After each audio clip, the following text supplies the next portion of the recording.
tignan natin kung saan tayo pwedeng lumabaho. Hindi po pwede naman na basta lang tayo gagawa ng action at baka ma-misconstrue na may ibang motibo tayong ginagawa. So, you're talking about the regular COA reports na end of year na tinignan nyo. 2007, 2008, 2009. Yes, Your Honor. So sa tingin nyo, may silbi pa yung TRC as an agency of government?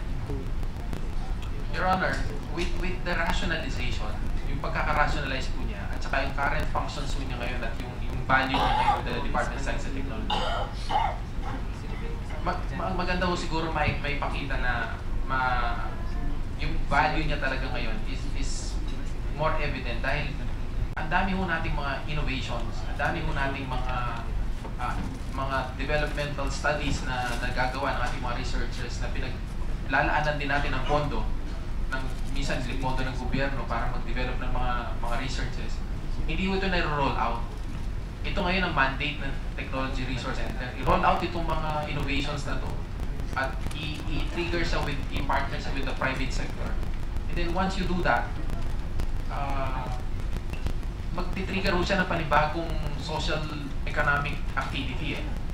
So, more than any time else actually, mas nakikita ko talaga yung value talaga ngayon ng TRC. Masakit lang kung nangyari na damay isang mga ganitong usapin.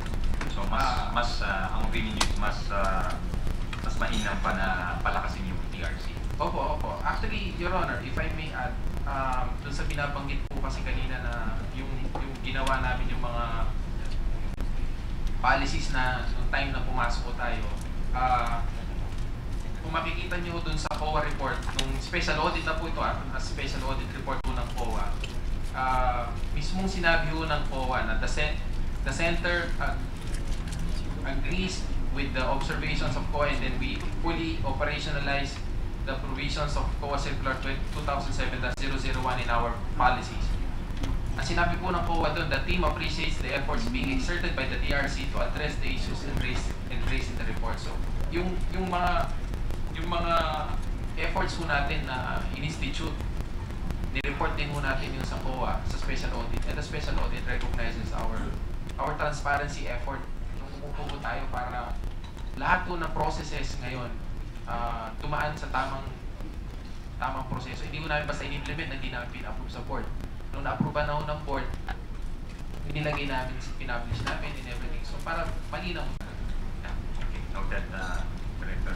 Yung policy ng government-to-government service fees, bakit pa sumisingil lang isang ahensya ng gobyerno sa pera ng gobyerno? Yun ang hindi ko maintindihan ko kasi. What's the purpose of that? Your Honor, kasi just to give you an example, yung like when I was a congressman, bibigay mo sa state college, for example, hindi naman naniningil ng fee ang state college or university. Your Honor, ang difference po siguro doon is ang GOCC po, like TRC, wala po kaming subsidy from the General Appropriations Act. Self-income generating kami, self-liquidating din. So, any income that we incur naman ngayon have to be flowed back into operations. Hindi naman siya pwedeng gawing benefits ng